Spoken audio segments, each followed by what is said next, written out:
El grupo mexicano Bimbo definió que cerrará las operaciones de la planta chocolatera Ricard, 62 trabajadores quedarán sin empleo y el famoso Ricardito dejará de producirse.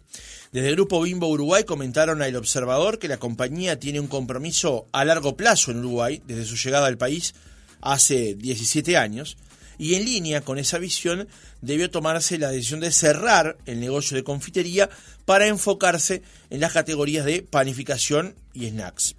Javier García, dirigente de la Organización Nacional de Obreros del Dulce y Ramas Afines, ONODRA, dijo al país que la decisión fue comunicada por la empresa el pasado martes.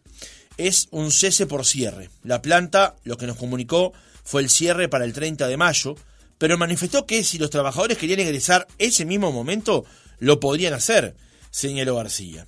Pero más allá de la nostalgia y de los memes que se dispararon a causa de la noticia, ¿qué es lo que está de fondo? ¿Son los costos? ¿Es la competitividad? Lo conversamos en nuestra entrevista central con Gabriel Murara, vicepresidente de la Cámara de Industrias. Murara, ¿cómo le va? Buenos días. Buen día, ¿qué tal? Bien, ustedes, ¿cómo les va todo? Saludos. Muy bien. Muchas gracias por atendernos. Por Murara, en primer lugar, no para profundizar sobre el tema en particular de Bimbo y Ricard, pero a usted como actual vicepresidente de la Cámara, como expresidente de la misma, ¿cómo recibió la noticia de que una empresa multinacional de este porte decida cerrar parte de sus operaciones aquí en el país?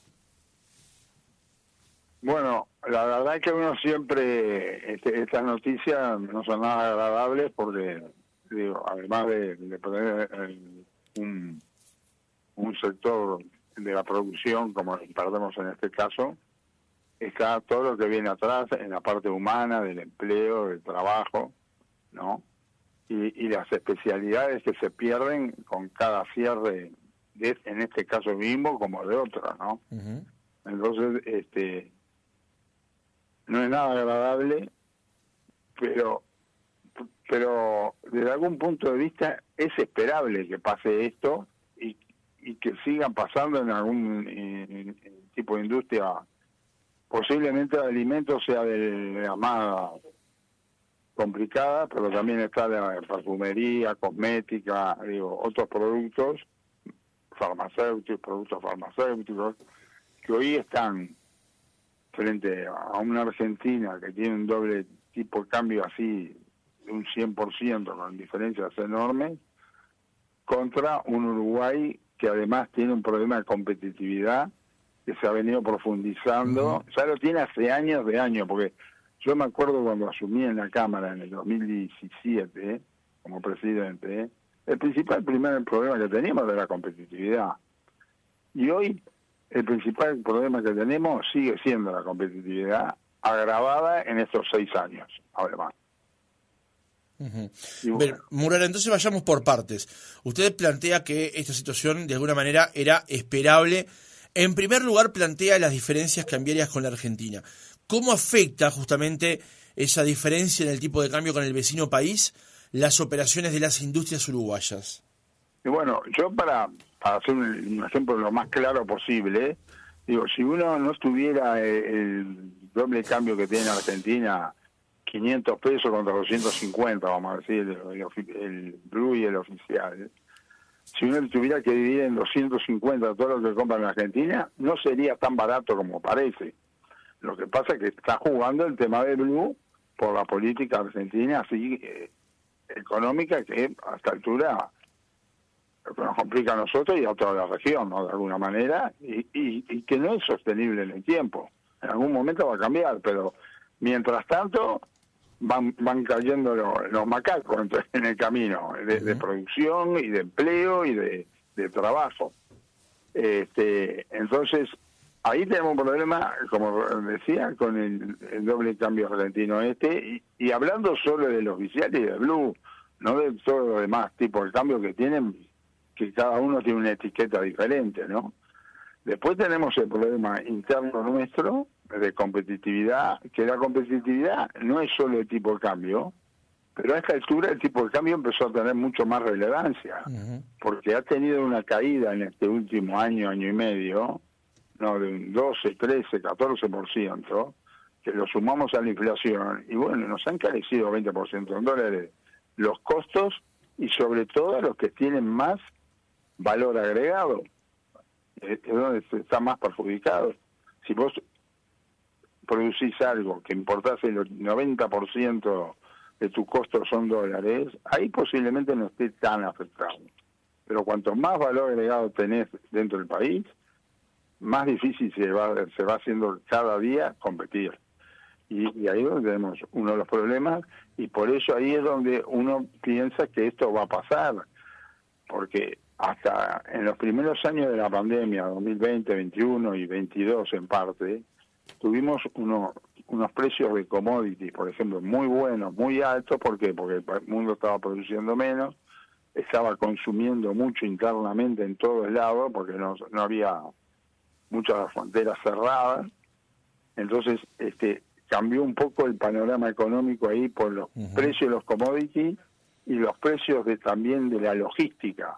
Un contenedor de China valía $15.000 y hoy vale $1.500, ¿no? Entonces, claro, hoy, en aquel momento, esa parte de logística era como una medida pararancelaria para las industrias acá, y para las que exportaban y las que producían en su mercado interno de importación, los precios de los commodities eran tan altos que todo el atraso cambiario que vivíamos y la falta de competitividad que teníamos se disimularon. Hoy el mundo cambió y ya no es así. Por eso es esperable esto que está pasando. O sea que podemos advertir, Murara, que en industrias donde la mano de obra es más intensiva, en el próximo tiempo volvamos a encontrar dificultades como esta que se plantearon con respecto a Ricard y a Bimbo. Sí, pero no es la mano de obra solamente. En la competitividad tenemos un tema de educación, por ejemplo, porque vos cada vez necesitas gente más preparada para manejar equipos de última generación. Tenés parte de infraestructura, que la realidad que se ha invertido mucho este último año y medio y venimos mejorando. Tenés problemas de costos energéticos muy altos. Uruguay es lo más caro de América Latina y del mundo. Estamos entre los primeros 10 lugares, en más de algunos de los costos. Entonces digo, no es la mano de obra o el salario, es un conjunto que hace la competitividad. Que todo eso, además, lo dividís en 39 pesos, en vez de 44, 45, 47, no sé cuánto tendría que estar hoy, ¿no? Y bueno, y ahí te dejan más fuera del mundo todavía. Eso es un problema. Entonces, por eso, digo, es esperable que pasen estas cosas si no hay un cambio en la competitividad importante, que se tenía que haber empezado a generar hace mucho tiempo, no se ha generado, y en un momento lo vamos a pagar de alguna manera. Ahora lo vamos a pagar con empleo y con recaudación también, con trabajo, con empleo y con recaudación. Ajá. Usted hablaba recién del tipo de cambio aquí en nuestro país. Está el dólar oscilando justamente a 39, 40, 41, 40 la mayor parte del tiempo. ¿Ustedes entienden que el tipo de cambio en Uruguay hoy debería estar fijado en qué valor? Bueno, esa pregunta es muy difícil de contestar, pero no creo que se pudiera estar abajo de 45 o 47 pesos. Partiendo de una base hoy de 39, digo, si uno lo lleva con los fundamentos, con la inflación de lo que ha pasado este último año y medio, no podría estar muy abajo de 45, no podría estar menos de 45 pesos. Sí. Ahora, las autoridades económicas... Es un cálculo conservador, ¿eh? Sí. Ahora le decía que las autoridades económicas le van a decir, Murara, las medidas que se han tomado para contener el tipo de cambio, en realidad eran para contener la inflación. Y eso conllevó que el tipo de cambio estuviera planchado en estos valores. Sí, y no pudimos tampoco entrar en el rango meta de la inflación, a pesar de la baja enorme, porque es enorme la baja en el tipo de cambio que tuvimos este último año y medio, no pudimos, y cuando la tendencia parecía la baja, este último mes retomó al alza la tendencia. Además, nos ponemos a tratar de bajar la inflación, que está muy bien en cierto contexto. Hoy el mundo está con inflación alta, digo, tenemos países que nunca tuvieron inflaciones del 5, 6, 7, 8%, que hoy la tienen. Entonces, capaz que el momento no era el adecuado. Ajá. Porque estábamos compitiendo, en un momento queríamos bajar la inflación acá en Uruguay, cuando los costos de todo lo que nos venía de afuera valían un 30, un 40% más de lo que valían históricamente.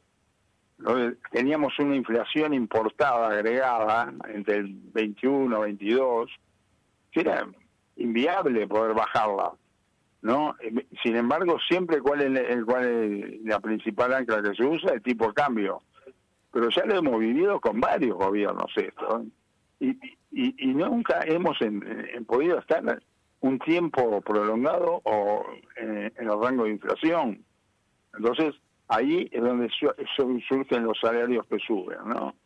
Pero es lógico que suben porque la inflación no está en el rango meta que se negocian en muchos casos. Nos pasó en el puente de 2020, tomamos un rango de inflación X, al año muchos sectores tenían una operativa relativamente buena o muy buena, como fue la construcción y la exportación, por ejemplo. Y bueno, y habíamos partido un puente salarial con una base más baja.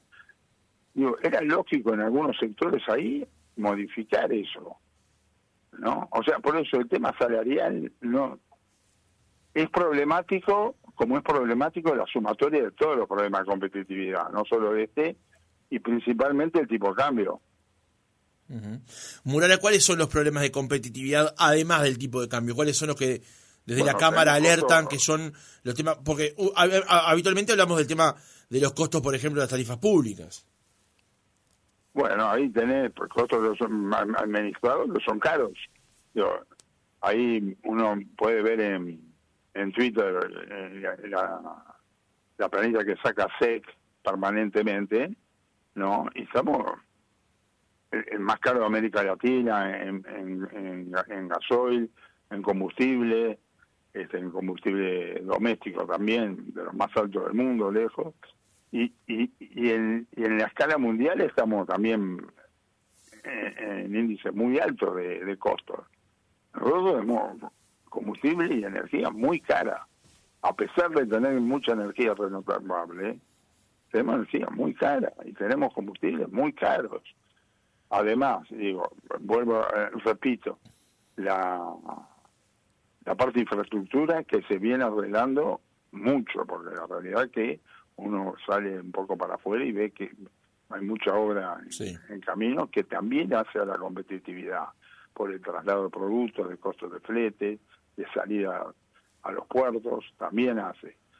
Tenemos que seguir profundizando en el tema educativo, porque los equipos que vienen ahora cada vez son más modernos y ya no funcionan con la pinza y el tornillo, funcionan muchos con electrónica. Y bueno, hay que seguir capacitando a la gente. También te hace la competitividad. Sí. Ahora, Murara, usted plantea justamente esto de la competitividad y muchos nos podrán plantear, se plantea como un factor que incide en todo esto el tipo de cambio, se plantea también el tema de los salarios. Lo cierto es que el núcleo industrial ha tenido sus variantes en los últimos años, pero el salario todavía no se ha podido llegar al mismo valor que tenían al comienzo de la pandemia. ¿Cómo hacer bailar, como decía Vergara en su momento, todos los platitos chinos a la vez en esta circunstancia? Bueno, bailar todos los platitos chinos siempre hubo uno que le tambaleó mucho, que fue justamente el atraso cambiario a Vergara. Ese le tambaleó bastante, ese platito. Había que mantener todo girando los platitos, pero había uno que tenía un freno bárbaro. Pero el mismo freno que usted advierte se ve hoy. No, se siguió con esa política. Claro, yo no digo que solo este gobierno tuvo atraso cambiario. En la época de Vergara también, si vos mirás los cierres de fin de año de la Vergara estuvo como mujica, ¿no? El Banco Central. Sí, después fue ministro de Economía y después volvió el Banco Central. Y mirá los cierres, y está todos los años alrededor de 20 pesos a fin de año el tipo de cambio, por 3, 4 años ahí, en el eje de los 20 pesos. Pero ahí se generó también un gran atraso cambiario. Por eso digo de los platitos, ¿no? Sí.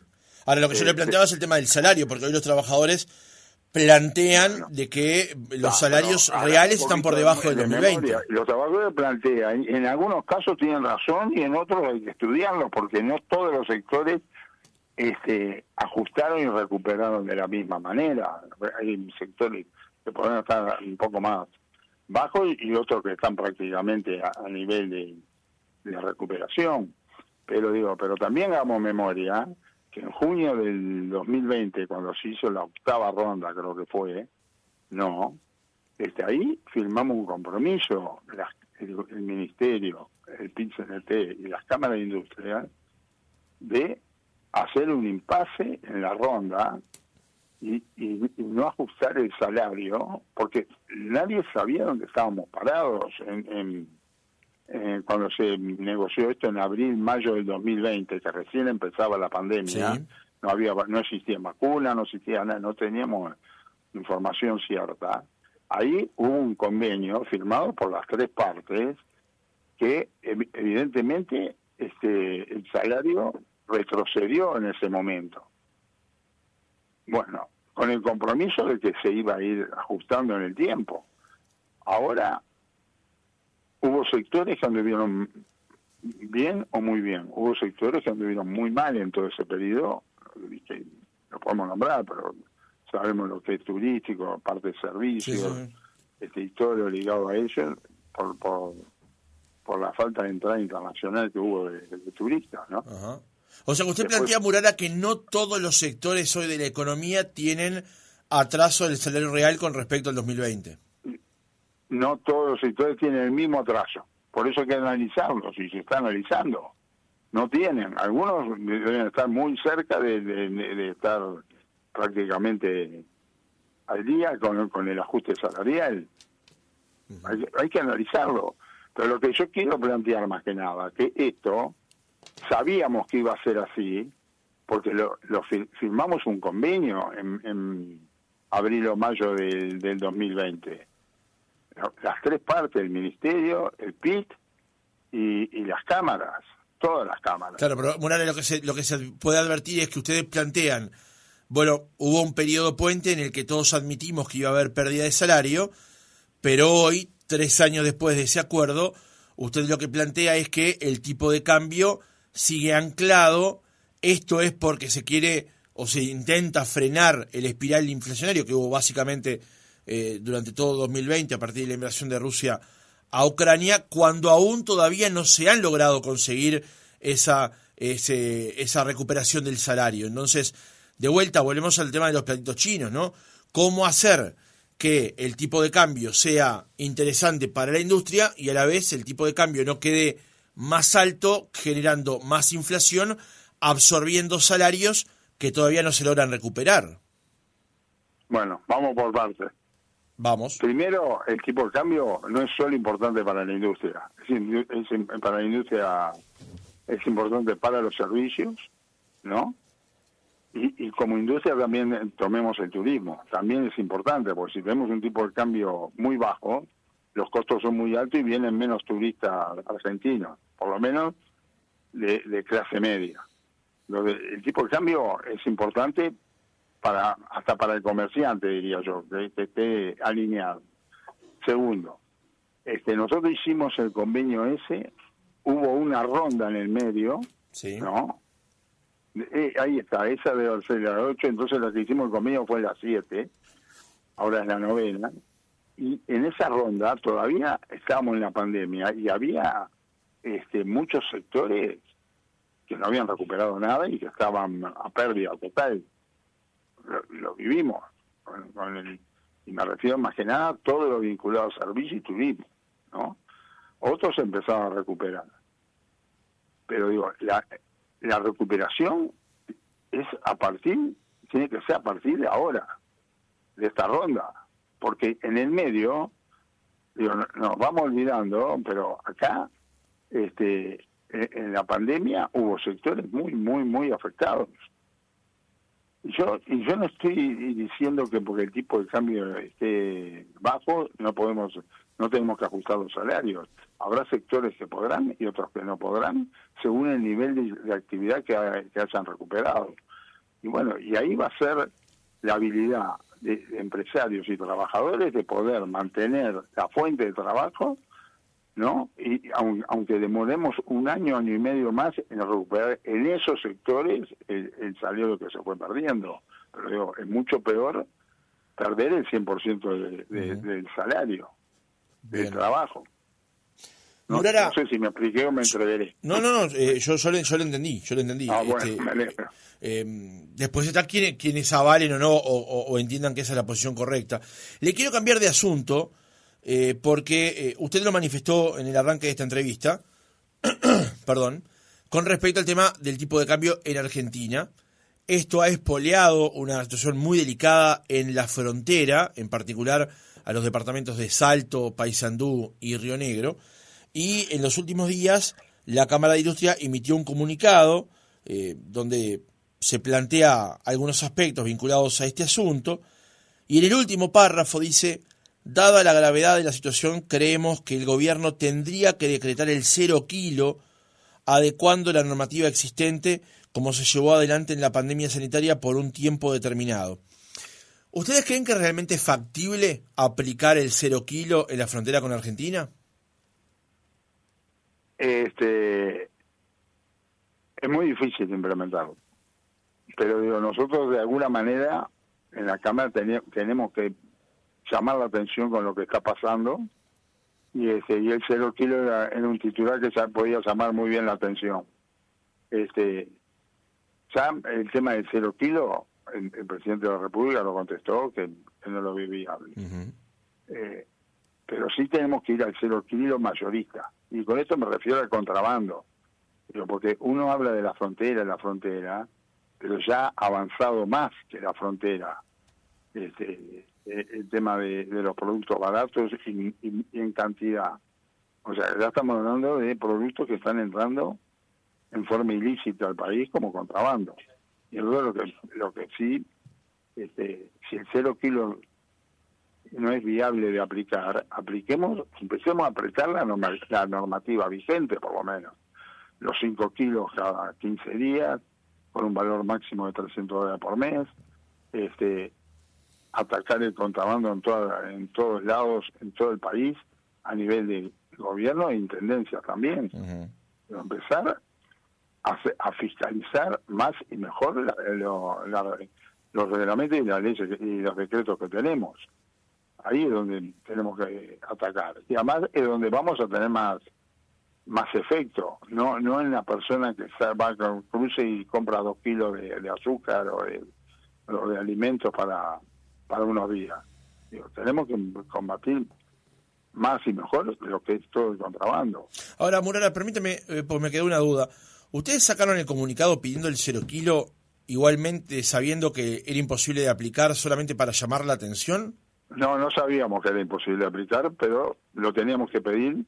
No, lo teníamos que pedir primero para hacerlo formal el pedido. Ajá. Pero seguro también era un titular que iba a llamar la atención. O sea, tenía un doble efecto de alguna manera. Bien. Me queda esa duda si la Cámara como entidad industrial necesita de ese titular rimbombante para llamar la atención. Bueno, fue una estrategia ahí de marketing, capaz que esté equivocado o no, pero tuvo efecto. Sí, de hecho lo estamos conversando. Ahora, ¿cuál es la respuesta que ustedes reciben? Mejor dicho, la respuesta no, las consultas, los reclamos que reciben ustedes desde sus colegas industriales del norte del país en atención a esta situación. Bueno, en general están basadas en el contrabando. Tenemos más del 35-40% de las empresas industriales que consultamos que respondió que el contrabando le aumentó mucho en el 2022 y en los primeros meses del 2023. con caídas de venta del 35% y del lado argentino y 27% del lado brasilero. Y o sea, son los informes que vamos recibiendo y nos pedían que actuáramos como consejo directivo y mesa ejecutiva. Y bueno, y empezamos con este comunicado. La idea es seguir, y lo que pretendemos es que se fiscalice mejor de lo que se está haciendo la normativa vigente, para empezar a tratar de proteger el trabajo, el empleo y al final la recaudación, porque la recaudación se va a sentir con esto. Sí. Están desesperados realmente los industriales del norte del país, ¿no? Y los comerciantes. Sí, me refiero a toda la actividad empresarial, ¿no? Toda la cadena, empieza con los comerciantes, después los industriales, el empleo. Pero ya no es solo el litoral, ya ha avanzado más del litoral. Los productos. Ahora, y si dejamos así como está, van a avanzar más. Ahora, Muralas, ustedes plantean realmente no directamente el 0 kilo, sino que se apliquen las medidas ya existentes. En realidad es un reclamo sin cortapisas a la Dirección Nacional de Aduanas, el señor Borgiani, porque esta medida está en rigor y a juicio de lo que usted plantea no se está aplicando ni controlando. Bueno, nosotros creemos que a lo mejor el señor Borgiani, al cual estimo, le está faltando más recursos y más apoyo. Y lo que pedimos es que le den más recursos, más apoyo, para que pueda ejecutar mejor la normativa vigente. Esa normativa vigente plantearía esto de los 5 kilos por cierto tiempo, digamos. Pero ¿sería un paliativo eso, Murara? ¿Serviría de algo aplicar esa medida, que debería aplicarse ya porque está vigente nomás, pero bueno, ¿serviría de algo? Para que alguna gente que tiene X necesidad la pueda cubrir. Pero para nosotros lo más importante es combatir el contrabando en forma más firme. Digo, es notorio, por ejemplo, uno de los casos son los cigarrillos que se venden en la feria. Nosotros acá los cigarrillos nacionales le han puesto cada vez más y más por un tema que sean más caros para que la gente fume menos, por un tema de salud. Sí. ¿No? Entonces, ¿qué hace la gente? No fuma el nacional y fuma el paraguayo, por ejemplo. Se ve que el paraguayo termina siendo menos nocivo que la salud porque es más barato para la población. No es así. Hay que combatir que no se puedan vender los cigarrillos de contrabando. Bien, para cerrar la entrevista, Murara, un último tema. Es un ejemplo como en otros que pasa en muchos alimentos. Bien. Le decía, para ir cerrando el reportaje, hay otro asunto que también involucra a la Cámara de Industrias que tiene que ver con la ley de negociación colectiva.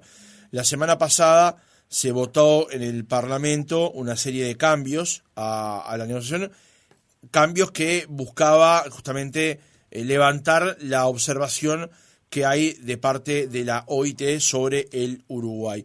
Ayer El País informó nuevamente sobre este tema y ustedes emitieron un comunicado en las últimas horas con respecto a valorar positivamente los cambios en función de las observaciones que ha hecho la OIT.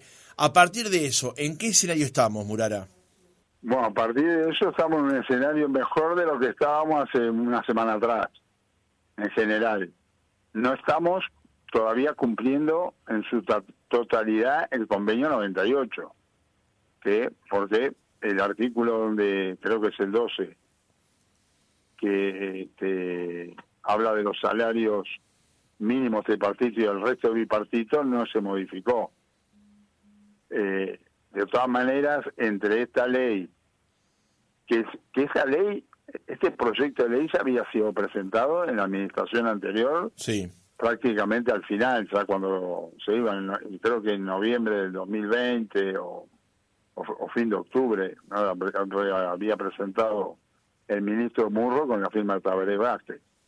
Este decreto que se aprobó ahora esta semana pasada es prácticamente lo mismo que se había presentado, que era un reclamo histórico de las cámaras desde que antes que se promulgara la ley se le había advertido al gobierno que estaba mal y que habíamos hecho consultas con la OIT, que había que modificarla. De todas maneras, se aprobó la ley así como la presentaron, y a partir de ahí la OIT en el 2010, 2012, 2015 mandó comunicaciones, mandó alguna misión a Uruguay para decir que estaba mal, que había que cambiarla, que no estaba de acuerdo al convenio 98, que hay que aclarar que el convenio 98 es uno de los 8 fundamentales de la OIT. No es un convenio más de los 190 que tiene Uruguay. Es uno de los convenios fundamentales de la OIT. Y bueno, y a partir de ahí ya empezó a ser un problema de la OIT con el gobierno de turno uruguayo, que no estaba cumpliendo. Entonces nosotros lo valoramos positivamente. Y bueno. ¿Pero van a levantar la queja? La queja no la podemos levantar, y no va a quedar en la OIT tampoco que la levantemos, porque todavía no se cumple el convenio 98. O sea que más allá de los cambios, no se cumple el 98, por lo cual no van a levantar la queja ante la OIT. Pero vamos a ser claros. El reclamo que se hizo a partir del 2009, 2010, yo no me acuerdo cuándo se presentó lo primero en la OIT, era porque no cumplía el artículo 98 de la OIT. Sí. La OIT lo estudió, lo analizó, la comisión de expertos, ¿no? Que ahí hay trabajadores, empleadores, todo, y le comunicó al gobierno que estaba mal y que había que modificarlo. Le mandó en junio del 19, en la conferencia, instó al gobierno y le señaló punto por punto lo que tenía que modificar. De todos esos puntos, creo que eran 7 o 8 en total, que quedaban 6 ahora antes del proyecto. De todos esos puntos, todos se corrigieron, salvo uno. Entonces, digo, Uruguay sigue incumpliendo con el convenio 98. Ahora, y yo lo que digo, ya es un problema de la OIT, ya no es un problema de la Cámara de Industria, Cámara de Comercio y el resto de las cámaras que siempre nos apoyaron hasta último momento, porque esto fue un reclamo de todo el empresariado uruguayo. La OIT va a pedir que cumpla el convenio. Nosotros también demoraremos 1 año más, 2 años más en corregir ese punto, y puede ser, pero lo tenemos que mantener, porque no se está cumpliendo. Gabriel Murara, vicepresidente de la Cámara de Industrias, gracias por haber estado otra mañana con nosotros. Muchas gracias a ustedes.